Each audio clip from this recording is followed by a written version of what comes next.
Assalamualaikum warahmatullahi wabarakatuh.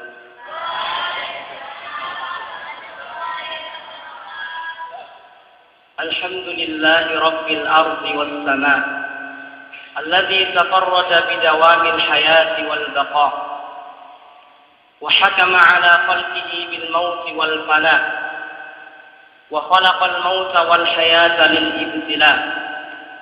أحمده تعالى على صوابغ النعم وضواف الآلاء والصلاة والسلام على أفضل الرسل والأنبياء وعلى آله السادة النجباء وأزواجه الطهارة الأنقياء وأصحابه البررة الأتقياء وعلى من تبعهم بإحسان من الصفوة الأولياء إلى يوم الحشر واللقاء. Amma ba'du. Ikhwati fillah azani Allah wa iyyakum. Alhamdulillah, pada hari ini, hari Rabu tanggal 3 April 2013, Allah Subhanahu wa taala mengizinkan kita berkumpul di majelis yang insyaallah diberkahi Allah Subhanahu wa taala. Ikhwati fillah azani Allah wa iyyakum. Hadithuna fi hadhihi al-lailah.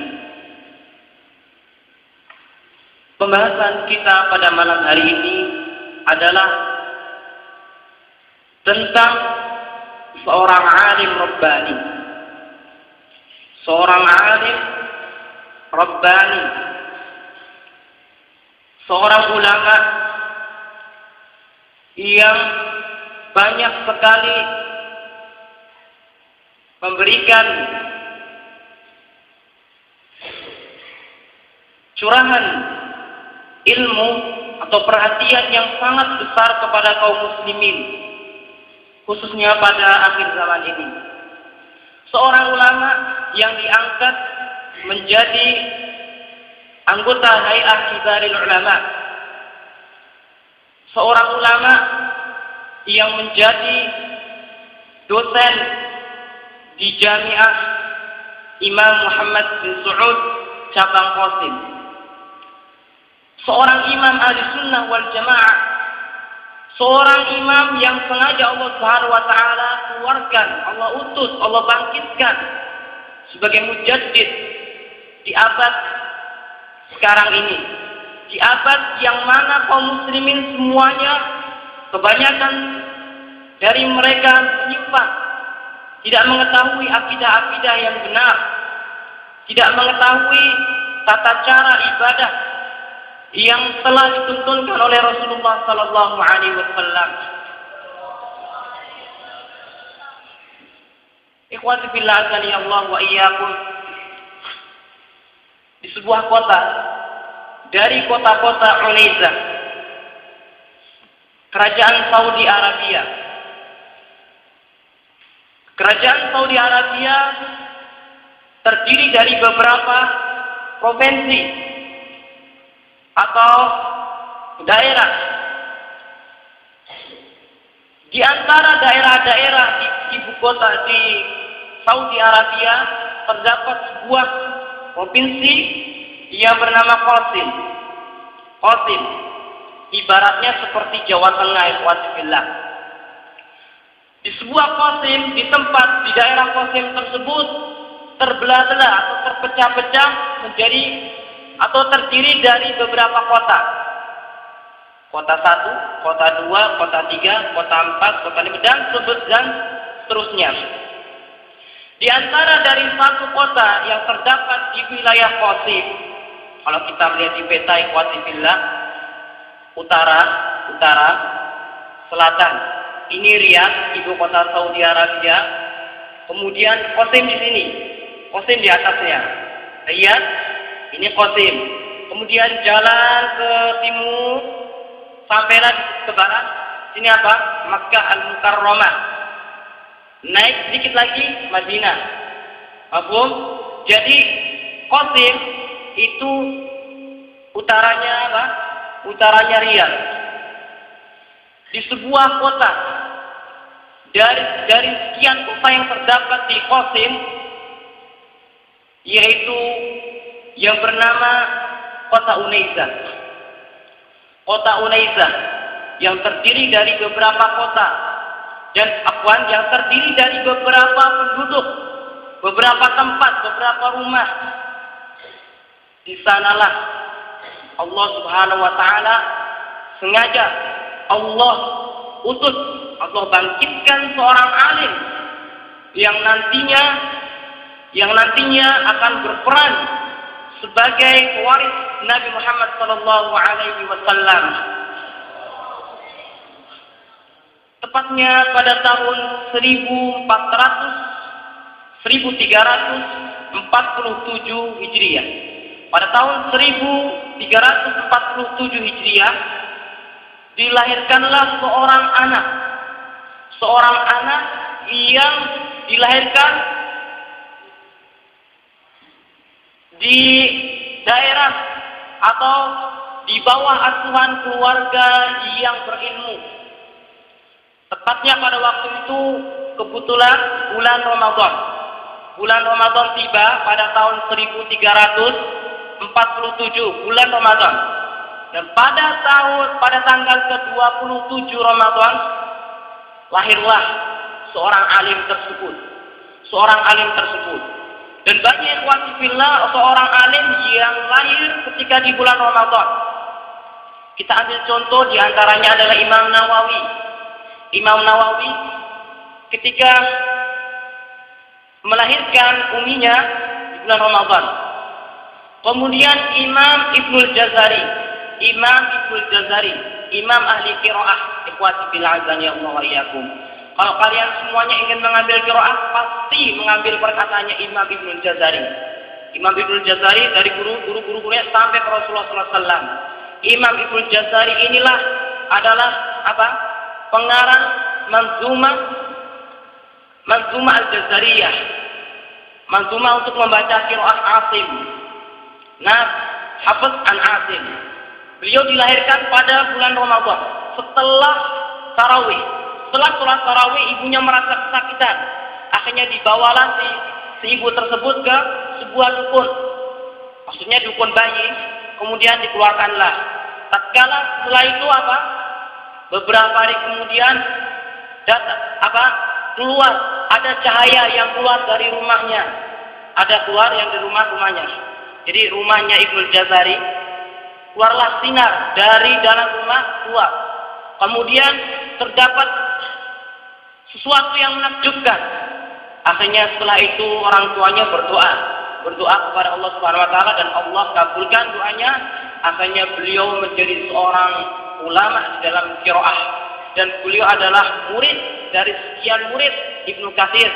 Sedangkan Ibnu Katsir adalah murid dari Ibnu Taimiyah dan Ibnu Hajar Al-Asqalani. Kembali kepada tahun 1347 Hijriah.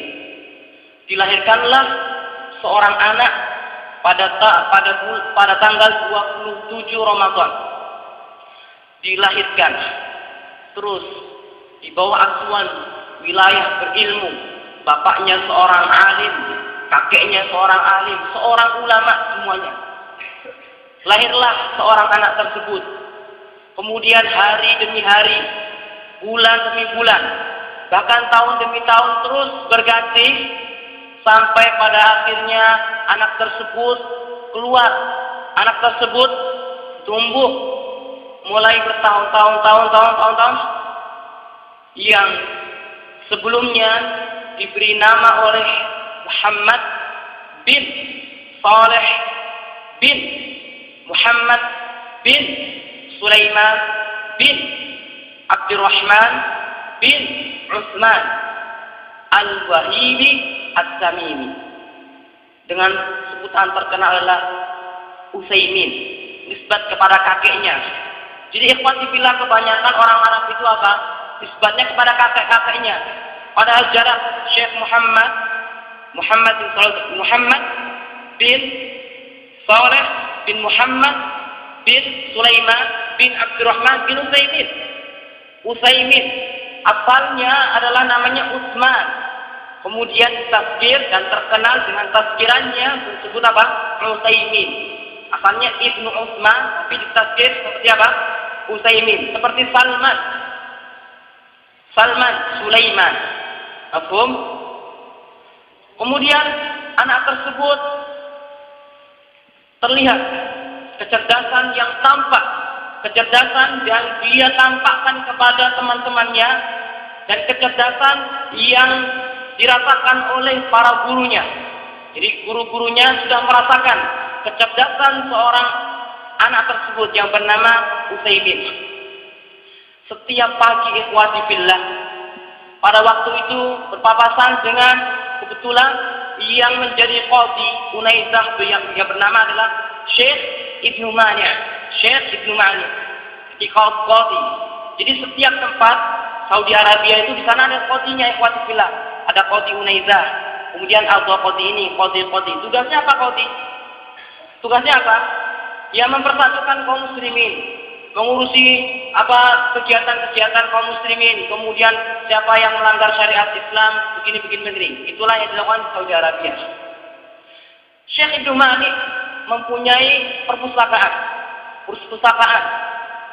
Dan perpustakaan ini sengaja dibuka untuk umum. Setelah tahu Syekh Ibnu Utsaimin, waktu itu ketika itu Syekh Ibnu Utsaimin ketika beliau masih kecil, datang pagi-pagi waktu. Anak dari Ibnu Mani', Syekh Ibnu Mani' waktu tersebut anaknya menceritakan, Syekh Muhammad bin Shalih Utsaimin ketika masih kecil, beliau sering sekali, bahkan hampir setiap hari keluar dari rumahnya pagi-pagi buta. Dalam artian apa? Pagi-pagi, sangat pagi, setelah sholat subuh atau duha, langsung berjalan menuju perpustakaannya Syekh Ibnu Mani' qadhi pada waktu itu. Membuka pintu, mengetok pintu. Assalamualaikum. Adkhul, hal ismahuli an aqra al-kitab fi hadhihi al-maktabah? Tayyib, la ba'as. Udkhul. Tayyib. Kemudian setiap hari lihat ikhwati fillah, kesungguhan Syekh Muhammad bin Shalih Al-Utsaimin ketika beliau masih kecil membawa kitab-kitab di atas kepala, baik itu berupa catatan kertas putih, kemudian ada pulpen, baik kitab-kitab lainnya beliau angkat di atas kepalanya. Lihat, masih kecil, seumuran SD sudah berani mengetok pintu qadhi ikhwati fillah, mengetok pintu qadhi, kemudian dia membaca di perpustakaan tersebut. Kecil. Itulah yang dilakukan oleh Syekh Muhammad bin Shalih Al-Utsaimin. Kita lihat para ulama yang lainnya ikhwati fillah, azanillahu wa iyyakum.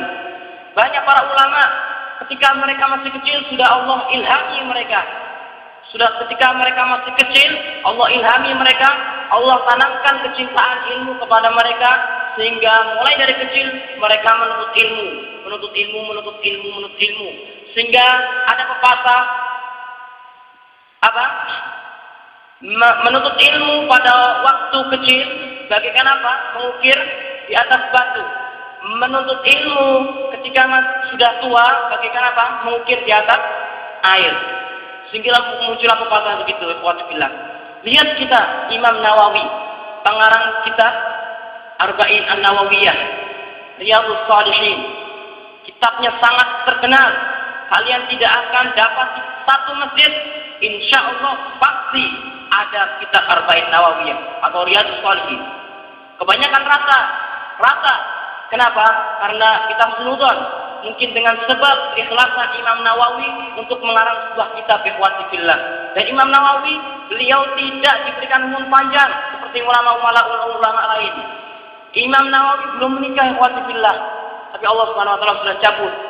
Dengan kisaran waktu umur yang sedikit yang Allah berikan kepada Imam Nawawi bisa menghasilkan beberapa karya. Di antaranya adalah Arba'in Nawawiyah, kemudian Riyadhus Shalihin, kemudian Syarah Sahih Muslim, kemudian dan yang lainnya.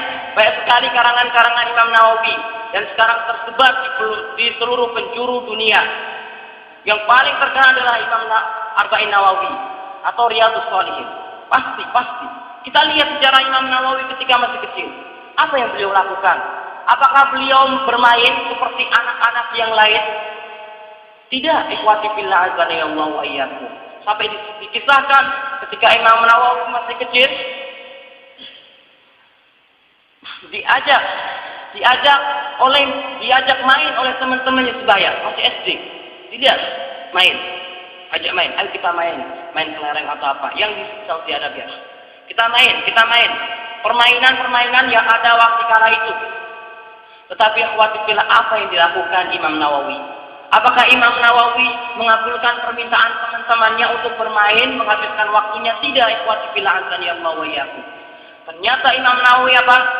Beliau bersikeras tidak mau main bersama teman-temannya. Terus belajar dari sejak kecil, ikhwatibillah, SD. Sudah belajar. Hatta orang-orang kampungnya apa? Mengajak main, ditarik, ayo main Imam Nawawi, cepat. Bapak-bapaknya sudah mengajak main. Aneh ini. Tetapi ada salah seorang guru dari guru-guru Imam Nawawi apa?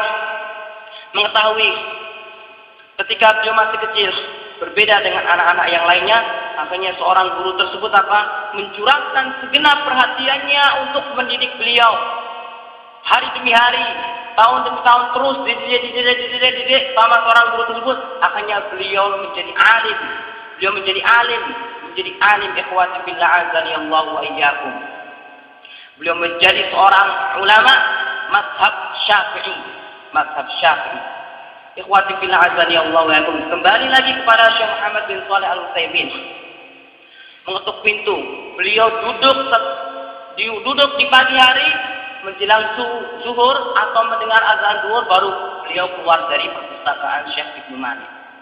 Lihat ikhwati billah. Keluar setengah 12 atau jam 12 baru keluar dari perpustakaan. Begitu pula yang didapatkan oleh Syekh Al-Albani rahimahullah ta'ala. Ketika beliau masih kecil, sudah tampak kecerdasan pada beliau rahimahullah ta'ala. Bahkan beliau orang Ajam, beliau hijrah dari Skodera pada waktu itu. Skodera adalah ibu kota Albania pada waktu itu. Di antara penyebab Syekh Al-Albani rahimahullah pindah ke Syam adalah apa? Karena waktu itu pemerintahan di Eropa, tepatnya di Skodera, ibu kota Albania, waktu itu apa? Dipimpin oleh Ahmad Zogu. Ahmad Zogu ini adalah mempunyai pemikiran-pemikiran yang menyimpang. Di antaranya apa? Semua kaum muslimat wajib menanggalkan jilbabnya, dilepas jilbabnya. Kemudian pengajian-pengajian tidak lagi mudah seperti sebelumnya.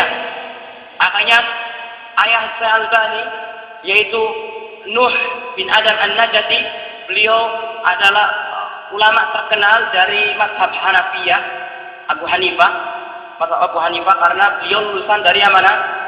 Universitas Istanbul di Turki. Kemudian dia mengajak anaknya untuk pindah ke mana? Ke Syam, tepatnya di Damaskus. Ketika di Damaskus, ikhwati billah masih kecil, masih SD, masih kecil. Beliau bisa mengalahkan orang-orang Arab, ikhwati billah. Mengalahkan orang-orang Arab pada waktu itu. Padahal orang Arab waktu itu pelajarannya adalah pelajaran nahwu. Ketika Syekh ketika di kelas memberikan amsilah atau contoh atau tamrinat atau soal-soal berkenaan dengan i'rab, beliau lontarkan kepada teman-temannya Syekh Al-Albani, bulan seperti lah. Semuanya nggak bisa. Kalau semuanya nggak bisa, kembalikan kepada Syekh Al-Albani. Lihat, kelihatan Syekh Al-Albani ketika masih kecil. Orang kalau masih kecil, kalau kedepannya menjadi ulama atau ustaz besar, dia akan kelihatan. Ikhwati billah azani Allah wa iyyakum. Allah sengaja, Allah mudahkan jalan-jalan hidupnya. Allah tuntun dia. Man yuridillahu bi khairan yufaqihu fid din. Hadis yang sahih diriwayatkan oleh Imam Bukhari dan Imam Muslim dari sahabat Muawiyah bin Sufyan. Barang siapa yang Allah kehendaki padanya kebaikan, maka Allah pahamkan agama. Allah mudahkan seluruh waktu-waktunya. Allah mudahkan, Allah tuntun waktunya untuk kebaikan-kebaikan semuanya. Kembali kepada Syekh Muhammad bin Shalih Al-Utsaimin rahimahullah ta'ala. Ketika masih kecil, ayahnya yaitu Saleh, beliau berkeinginan untuk apa? Untuk pindah ke Riyadh. Unaizah ke Riyadh. Pindah ke sini. Dari Unaizah, ayahnya yang bernama Saleh rahimahullah mengajak Syekh Utsaimin untuk pindah ke Riyadh. Pada waktu itu, ikhwati fillah azani Allah wa iyyakum, Syekh Muhammad bin Shalih Utsaimin sudah mulai belajar dengan gurunya yang bernama Syekh As-Sa'di. Nama lengkapnya adalah Syekh Abu Abdullah Abdurrahman bin Nasir bin Abdullah bin Nasir Al-Sa'di. Beliau adalah Syekh As-Sa'di rahimahullah ta'ala, pengarang kitab Taisir Al-Karimir Rahman fi Tafsir Kalamil Mannan. Jumlahnya sekitar 8 jilid. Awal-awal tafsir tersebut diterbitkan 8 jilid. 8 jilid ikhwati fillah. Kemudian lama-kelamaan sampai akhir ini disatukan jadi berapa? Dari 1 jilid ini Sobat. Dan ini alhamdulillah sudah dikajikan oleh Syekhuna Abu Ismail Muslim Al-Afsari hafizahullah taala selama beberapa tahun ikhwati fillah. Beliau beristifadah dari tafsir kitab As-Sa'di. Kemudian ketika itu abinya sudah memasukkan sudah memerintahkan Syekh Utsaimin untuk belajar bersama gurunya Syekh As-Sa'di, terkenalnya As-Sa'di. Belajar. Ketika itu memang sengaja Syekh As-Sa'di beliau Syekh As-Sa'di ini adalah seorang ulama di Unaiza, terkenal ikhwati fillah di Unaiza. Kemudian Syekh As-Sa'di membuka orang yang sudah besar sama orang yang masih kecil, umuran SD, SMP, itu sudah itu. Dan Syekh As-Sa'di memerintahkan 2 muridnya untuk mengajar di anak kecil-kecil. Jadi ada yang anak kecil, SMP atau SD itu sudah diperintahkan Syekh As-Sa'di memerintahkan 2 muridnya. Di sini anak tunjuk Kak Supra sama Kak Haris. Ibarat ini adalah kalian semuanya murid-muridnya Syekh Sa'di, kemudian ini murid seniornya Syekh Sa'di, ini juga murid seniornya Sa'di. Dan 2 orang ini diperintahkan untuk mengajari anak-anak kecil. Ketika itu Syekh Utsaimin masih kecil. Beliau masuk ke dalam masuk halakohnya yang anak kecil. Yang pertama adalah Syekh Ali As-Salihi. Ini Syekh Ali As-Salihi. Yang kedua adalah murid seniornya Syekh Sa'di adalah Syekh Muhammad bin Abdul Aziz Al-Mutawwi'. Syekh Muhammad bin Abdul Aziz Al-Mutawwi' rahimahumullah. Kemudian ikhwati fillah azani Allah wa iyyakum, Syekh Muhammad bin Shalih Utsaimin belajar sama 2 syekh ini. Dan 2 syekh inilah yang membuat Yang membuat Syekh Utsaimin berhasil di antara masyayikh, guru-gurunya Syekh Utsaimin, yang membuat Syekh Utsaimin menjadi ulama besar adalah 2 murid ini. 2 murid seniornya Syekh Sa'di. Kemudian Syekh Muhammad bin Shalih Utsaimin belajar dengan Syekh Muhammad bin Abdul Aziz Al-Mutawwi'. Gelarnya Al-Mutawwi'. Beliau belajar dari Risalah Ibnu Taimiyah dan juga Syarah Aqidah Wasithiyah dan juga Minhajus Salikin. Minhajus Salikin adalah karangannya gurunya sendiri Syekh Sa'di.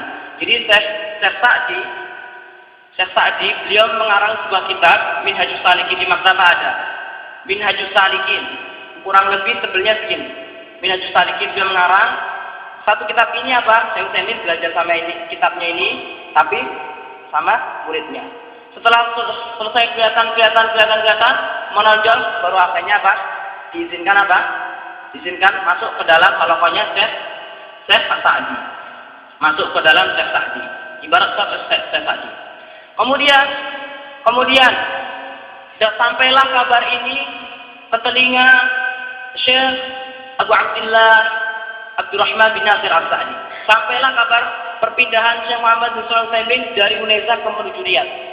Kemudian hati Syekh Sa'di mengungkapkan atau berniat untuk bagaimana caranya Syekh Utsaimin ini harus tetap tinggal di Unaiza. Kenapa? Karena Syekh Sa'di beliau sudah melihat tanda-tanda kecerdasan yang dimiliki oleh Syekh Utsaimin.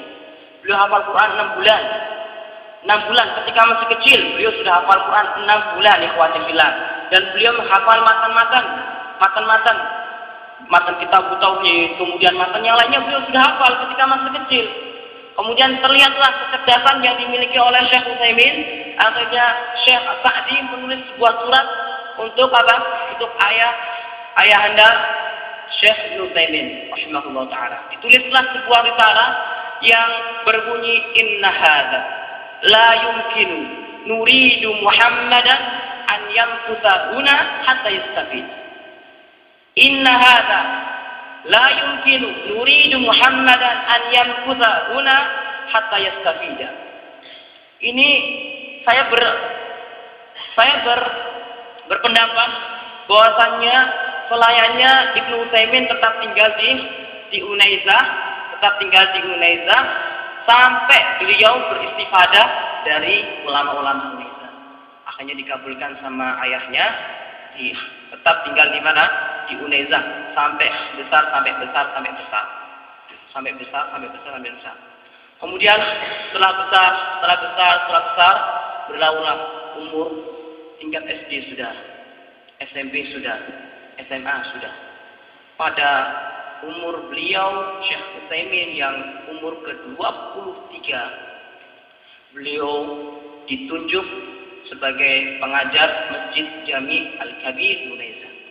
Jadi khawatirlah, jadi kota Qasim itu ada beberapa kota, di antaranya kota Unaizah. Kota Unaizah ini apa? Dia terdapat di dalamnya sebuah masjid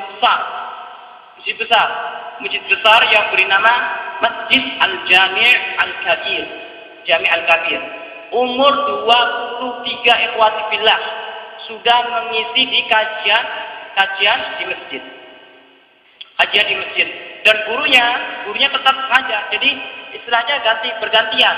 Jadi Syekh Sa'di, kemudian kemudian Syekh Utsaimin. Lihat. Padahal gurunya tadi sudah terlewati, sudah kalah ini istilahnya. Sudah melampaui keilmuan gurunya. Kemudian sudah di atas ngajar di itu. Umur 23 ikhwati fillah. Ibnu Taimiyah rahimahullah. Beliau sudah berfatwa umur sekian.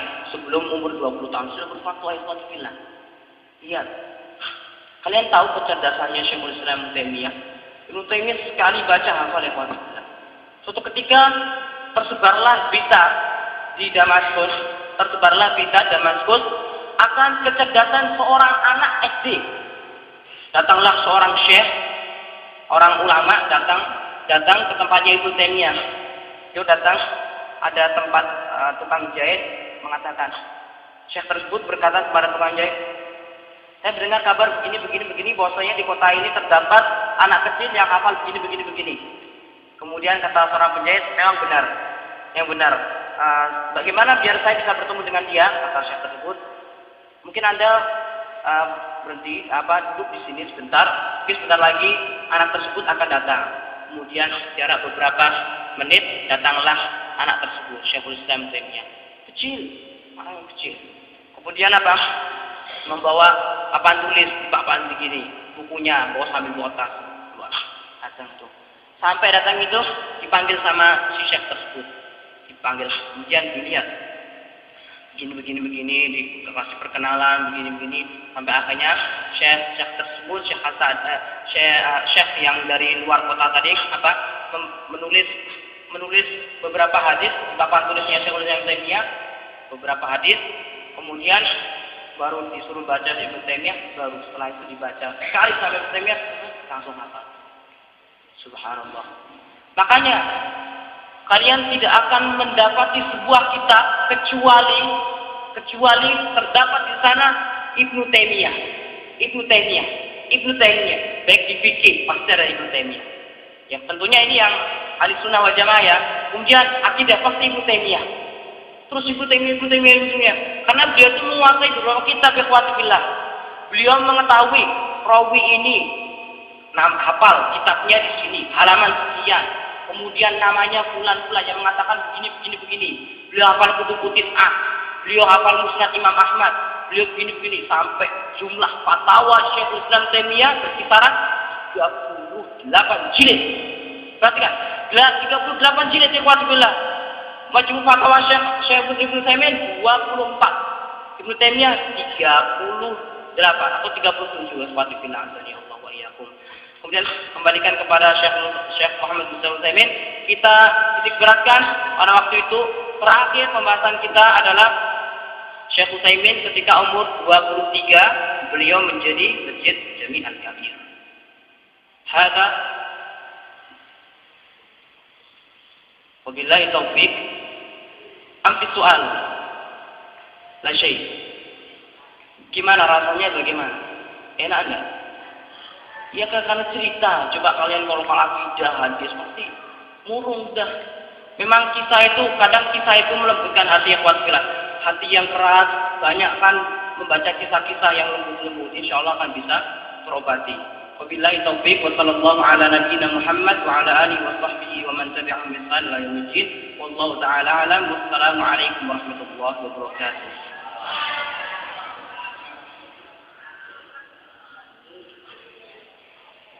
Salam sehat.